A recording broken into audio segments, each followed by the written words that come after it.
Hi, and welcome to Geno's Picks, where last week, believe it or not, Daddy picked 4 games and got all 4 right. I would say it was a perfect week of picks, if not for my incorrect statement in which I said Rico Dowdell was cutting through more yards avoiding defenders every Sunday than Puerto Ricans are avoiding ice the rest of the week, which is still funny.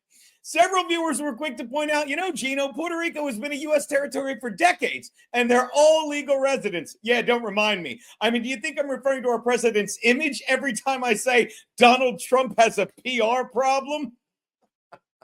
Kidding, but you do understand the jokes wouldn't work without that Rico Dowdell Puerto Rican swing on it. And speaking of swinging, Daddy teed off on Vegas with that perfect week to improve his record to a slightly only embarrassing 13-15, 46 against the Vegas spread. And speaking of which, I'm not saying it'd be smart to listen to me this week, but let's just say I'm doing a 1-hour lecture at Princeton this week. It's an aggressive TED Talk. Now let's see if we can make these 4 picks not smart your wallet come Tuesday morning. My first pick, the Patriots are laying a TD to the Browns in Cleveland. The starting QB for the Patriots may be named Drake May, but compared to the fact that he is definitely the guy moving forward in New England, the only name that is more off base is that of Cleveland quarterback Dylan Gabriel, who should be named Dylan Maybe. Can he complete a downfield pass? Maybe. Can he elude a pass rush? Maybe. Is he going to be the starter at the end of the season? Definitely. For no other reason than the front office of Cleveland refuses to put in Shedeur Sanders, and in doing so, admit they should have taken him before Gabriel. Has anyone watched this kid? I mean, you'd think he'd be smart enough to find a downfield receiver after spending the past 6 years in college. Trust me, at the end of this season, the Browns may finally admit they should have let him stay there for a 7th. Look for Mike Vrabel to stuff 9 men in the box and make things harder on Keyshawn Judkins than his mother filling out his birth certificate. It's hard to spell. Give me the Patriots. I'll lay the 7 in Cleveland. My next pick, the Bucs are giving 4 and a hook to the Saints in New Orleans. Hey, if I'm going to stay hot, I may as well go with what's working, which is why all of you sticklers from last week can relax, as that will keep me from mentioning Puerto Ricans in this joke.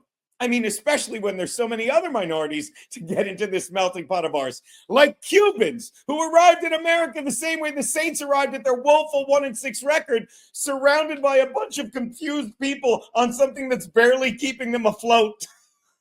The only difference is the Saints coaching staff has nearly as many holes in it as the screen door those Cubans came floating over on.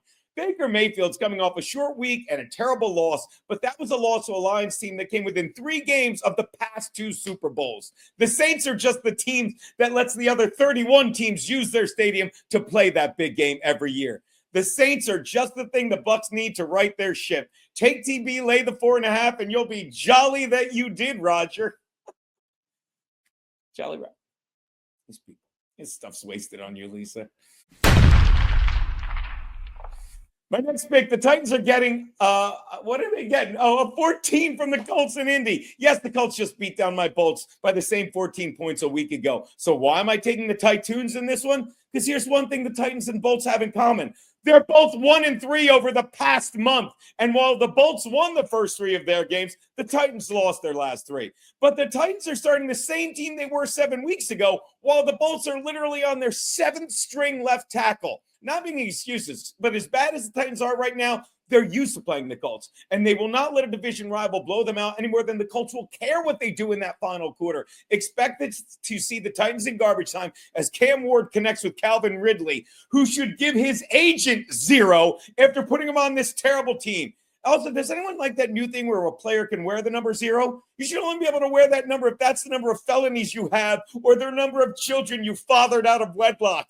It's almost as annoying as the guy that puts the 3rd on the back of his jersey.